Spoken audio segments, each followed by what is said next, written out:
What are the chances of Jeff Jarrett's Reign of Terror coming to an end tonight? I would say it's against all odds. Welcome back, guys, to Fog Wrestling here for TNA's second pay-per-view of the year. And of course, we're in Orlando, Florida, because that's where TNA is always in, the home of TNA. And while I completely agree with their decision to have TNA Impact in the Impact Zone in Orlando every week, taping it makes sense, save money, I get it, lighter workload for the workers, blah, blah, blah, blah, blah.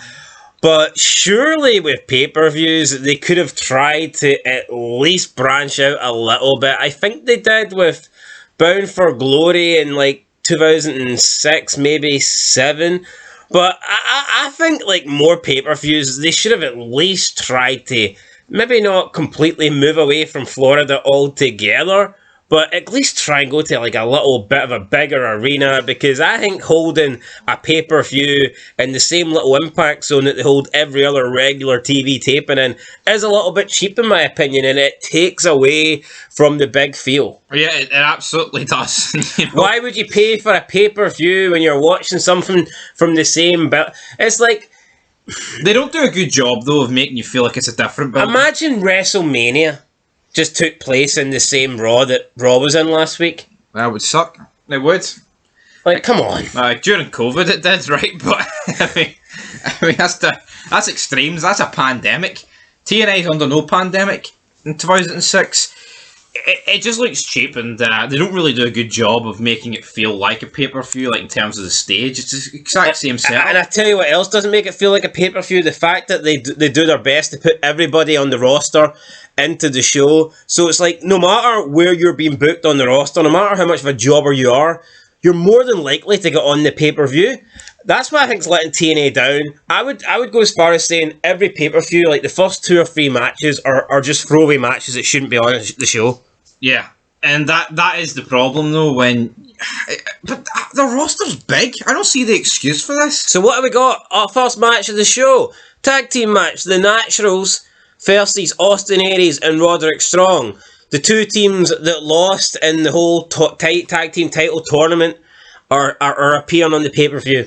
I'm sorry, this is an unacceptable pay-per-view opener. I mean, this would be like Raw having like just 2 jobber tag teams that lost in a tag team title tournament the week before on the pay-per-view. It just wouldn't happen. I mean, the biggest draw in this match is Roderick Strong. And I don't like Roderick Strong. He's anything but a draw. Look at Survivor Series 2002. 6-man free on free tables match. And then you look at this. Yeah, it's not really. I don't know. Austin Aries blew his knee out, apparently. The Naturals hit the shooting star press, whatever. They won. Naturals win. It's all over. Backstage, Scott D'Amore forces Gail Kim to apologise for doubting that he would take care of the Jackie Gator situation. Well, thank you so much, Scott D'Amore. I mean, has he taken care of it yet? I mean, he's got a tape, but we don't know what's on that tape, so there's no proof that he has solved this problem. Larry Zbyszko announced that if anybody interfered in the main event, they would be fired. So Zbyszko laying down the law here. Let's just hope this dodgy bastard isn't refereeing it, or else Christian might end up getting the Raven effect. He might get the Raven effect, and again, like, you're missing... Well, he won't get the Raven effect from Raven, because Raven's not there, but... Yeah, but why is Raven not here, man? A long-term story. Forget that. I mean, look at the opening match. Is there no place for Raven on this card? Can we have Raven abduct Larry Zbyszko? Yeah, well, no, but what's this gimmick of Sting as well? Oh, he's retiring. Oh, but I hear him. Eric Young hears him. Well, fuck, we need to see him. Maybe Sting's going to bring Raven back. Who knows? Maybe. Then we got a 4-way X Division match. Nothing on the line. Jay Lethal defeated Matt Bentley, Alex Shelley, and P.T. Williams. Now, the rules were weird. It was a 4-way X Division match, but only 2 guys were legal at the one time. So the other 2 guys that weren't legal stood on the apron and had to get tagged in, even though they had no tag team partner. Why not just have a fatal 4-way with 4 guys in the ring at the same time? It's the only thing that could have made the match worse, and they went ahead and did it. It's just a weird concept to me. It is. It's a 4-way match, but only 2 guys can be in the ring at the same time. I'm not joking. This is the worst way they could have kicked off this show. 2 matches that mean absolutely fuck all, full of jobbers. Yeah.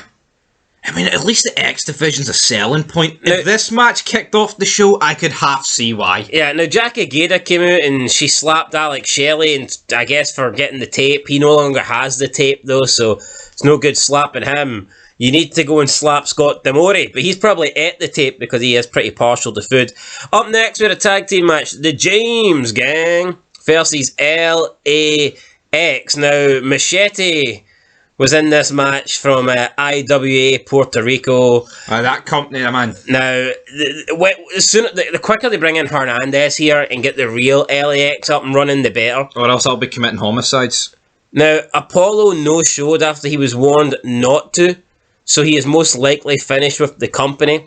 This Apollo guy, I guess, has got a history of gangbanging, I don't know. I know, was he warned not show, or was he warned not to show up? I'm kind of confused with the editor's note here. I like Conan's promo though. He's like, I found this gringo, this essay on the street. He's one of my top killers, man. I know, Conan's doing a good job putting this guy over. He's an ice-cold killer. He might be a fucking bum, but you listen to Conan for 30 seconds, you think, you know what, this Machete guy's got a chance. So Conan's an underrated talker. Definitely think LAX is probably one of the best tag teams they ever created. How did Conan go for this guy being one of his soldiers? You know, he's got a hit squad here of a Latin America gang to injecting himself full of Joe Biden's fucking serum. Come on. Damn, come on, K-Dog. Bullet Bob Armstrong also came out to make the save during the match. Oh, this was horrendous, actually. And then Conan squared up with Bullet, and then he ran. He dodged a bullet. I was like, what the fuck is this? What's funny about this, though? This guy's actually younger than what Sting is now. And Sting's fucking battering people. And the commentators are like, look at that, Conan, he won't face Bob Armstrong from the front. And it's like, Jesus fucking Christ. Yeah, Bob Armstrong looking good. Why, what age Bob Armstrong? I think here he was 63. I looked older than that, I think. I think he does, but I think it's Conan, you took it too far when you attacked my daddy. Come on, Road Dogg. It's not like he's 20. Road Dogg's like, what, near 40? Oh, 20, as if that would be acceptable. Oh, no, but it's like... No, but I think that's just that kind of... Where's Road Dogg from again? It's like Maven would come out with that, wouldn't he? It's just that kind of... That's that... redneck hillbilly. My daddy, I mean, that's kind of what it is, like, you know, but it is a bit weird, not going to lie there. But probably the first interesting thing of the night. Yeah, this should have kicked off the show. Yeah, I mean, if they're like hell bent on having some throwaway matches, I don't think you kick off the pay-per-view with a throwaway match. I would have a match that's at least semi-relevant, and then after that, maybe try and filter in the matches that are shit. But I mean, I think when you throw in two matches that do not belong on the show, and then we're having to wait about 40 minutes into the pay-per-view until we get anything that's worthy of being on the pay-per-view, that's a bad sign for me. Yeah, it's a very bad why sign. not just have this on the pre-show or whatnot and reduce the pay-per-view from 3 hours to 2.5? Why not? Simple. It's a simple, easy thing to do. But again, you're in the Impact Zone. What's the fucking excuse not to book a proper show here? I'm sorry. Yeah, but we talk about matches that don't deserve to be on the show, and this one arguably doesn't deserve to be on it either. Tag team title match. America's Most Wanted versus Chris Sabin and Sonjay Dutt. It might be AMW, it might be for the titles, but this match it should be AMW versus Team 3D. Why can't, right, yeah, that's a valid point, but why can't we combine the first match with this match and we have like a 8-man Full Metal Mayhem match? Apart from the fact that the first two teams lost in the tag team title tournament. I know, but let's just scrap that, because that's mince. This match doesn't, tag match, fucking the Dudleys should have the belts. I can't believe what happened to, what was it, Genesis? No, Final Resolution. Final Resolution. Well, it should have been TNA's final decision, because what was that? I think it should have been Team 3D versus Team Canada, big main event of Impact. If they win, they get a rematch against AMW. This shows a reverse battle royal away for a fucking disaster. Anyway, America's Most Wanted win. In the end, they handcuff Sonjay Dutt and they're going to hit him with a chair, but Chris Sabin jumps in with one leg and saves the day. Oh, great Chris Sabin, man. We then get an interview with Jeremy Borash and Jeff Jarrett. Gail Kim's there, not really doing much. Again. Monty Brown pops in. Jeff Jarrett claims he wasn't feeling any pressure and that the pressure's all on TNA management and Christian Cage. Why the fuck would TNA management be feeling pressure? Why would TNA management actually care if, like, Jeff Jarrett wins or he loses? Doesn't mean shit to them. Jeff Jarrett makes out as if there's stake on the line here and that TNA management must have Christian win. Like, I think his logic might be, there's no one else if Christian doesn't beat him. aye. But then, if Jarrett's half the draw he thinks he is, then surely TNA management don't mind him being there. It's almost like Jarrett knows he's that shite that TNA management are desperate to get the belt off him. I'm hating this Jarrett run. The TNA management, it's getting old. It got old 6 months ago.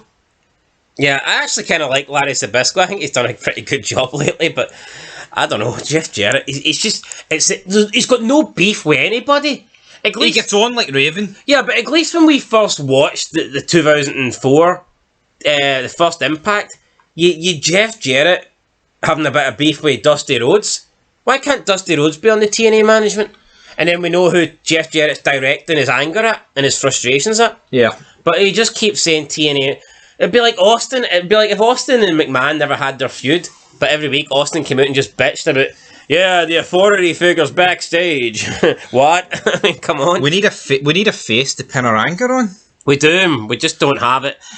Monty Brown then came in after Jarrett said Zbyszko's running around like a chicken.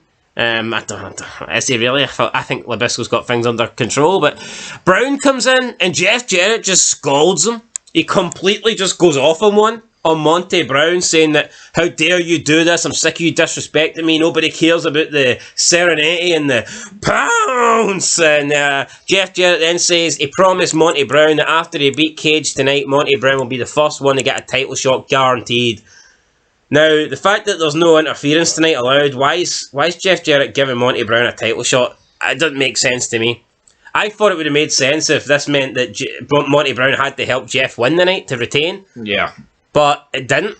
It didn't make any sense. So I don't quite get it. And Monty Brown just took it. Let's just hope he doesn't have the belt after this Monty show. Brown was getting fucking yelled at by Jeff Jarrett and he just sat there and took it. Like a little bitch. Very, very strange. I don't quite understand it, but there you go. We then had a Falls Count Anywhere match with Rhino defeating Abyss with Fowler James Mitchell.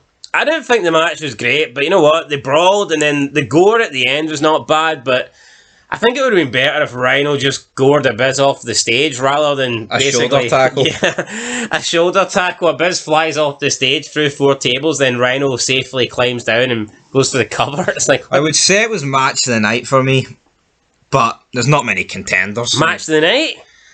Well, up there, yeah. I thought it was. I thought no. I think I'll tell you what I thought my match of the night was. Anyway, Rhino wins. X Division title, freeway, Samoa Joe versus Daniels versus AJ. Now this was a match of the year contender apparently.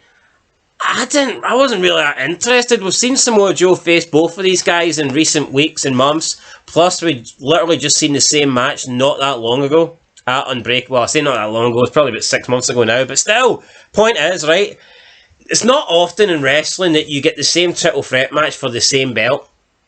No, it's not. In a short period of time. Unless it's Benoit, Michaels and Triple H.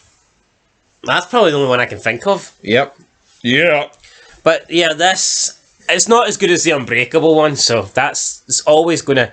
And you know, I didn't even know this one happened, because I know they have another match at 2009. Is it Final Resolution 2009? It might be. And I didn't know that this match even existed.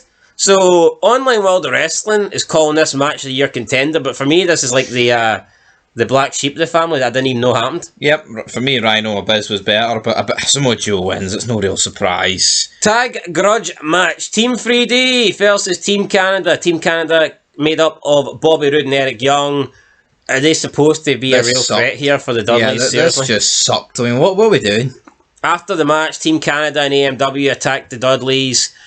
Ron Killens came out and made the save. This guy was only able to be on the pre-show tonight.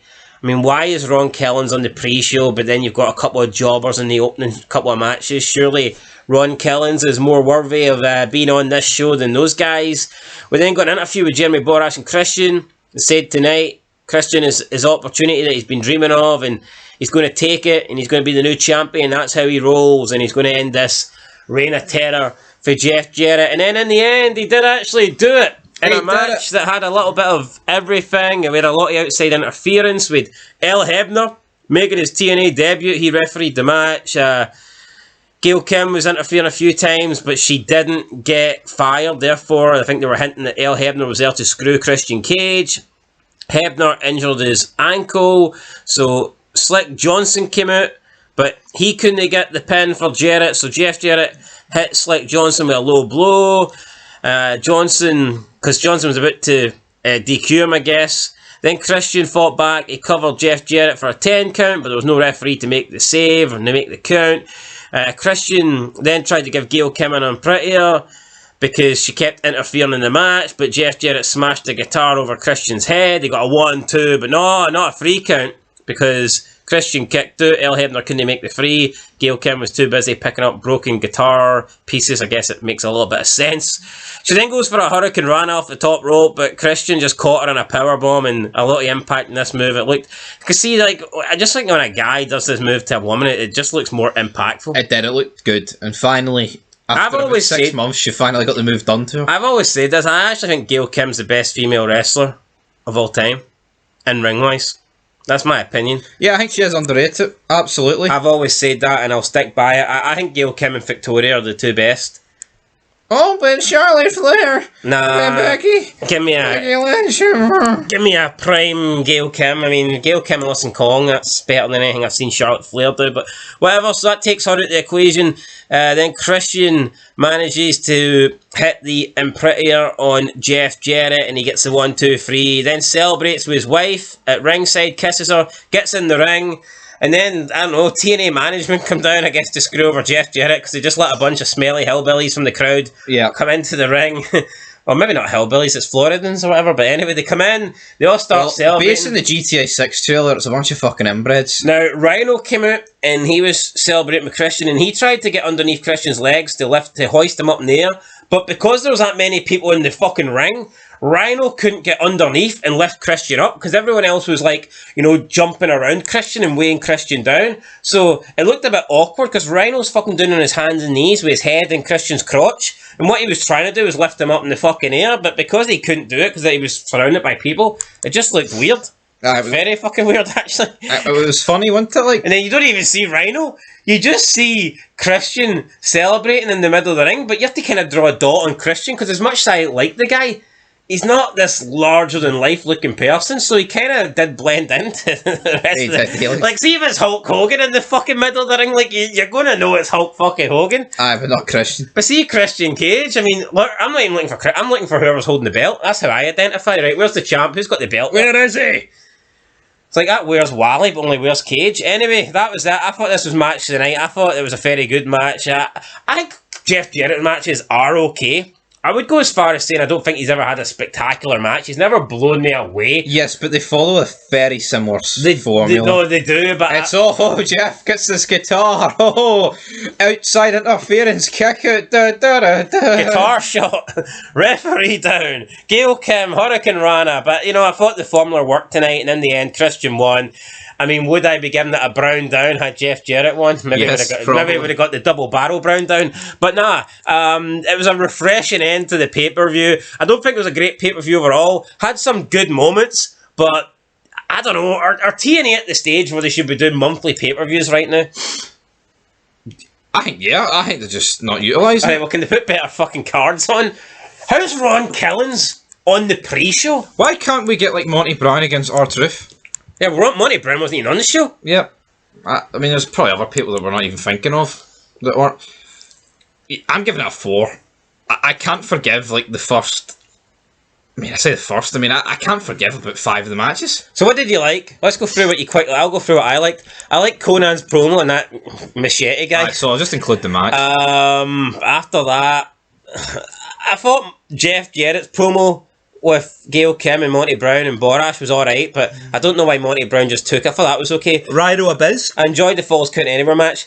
Honestly, I kind of lost interest in the X Division title match. Didn't really care for it. Yeah, it was alright. The tag team match with the Dudleys didn't really do anything for me. Then I actually thought the main event was pretty good, and probably one of the this is the best Jeff Jarrett match I've seen so far. I don't know, I did like the Jeff Jarrett AMW versus Rhino and Team 3D. Yeah, I thought that was a good match as well. I enjoyed that. Me too. You know what, Jeff Jarrett, he's not a bad performer. He's just not that good. You're not bad. You're just not that As good. Bret Hart would say, 4 out of 10. I'll give it a 4 out of 10 as well. I think 4 out of 10 is fair. I can't give any higher than that. No. I mean, nah, if it started better, then maybe, but it didn't, so no. Till next time, guys, been Fog Wrestling. Thanks for watching, and peace.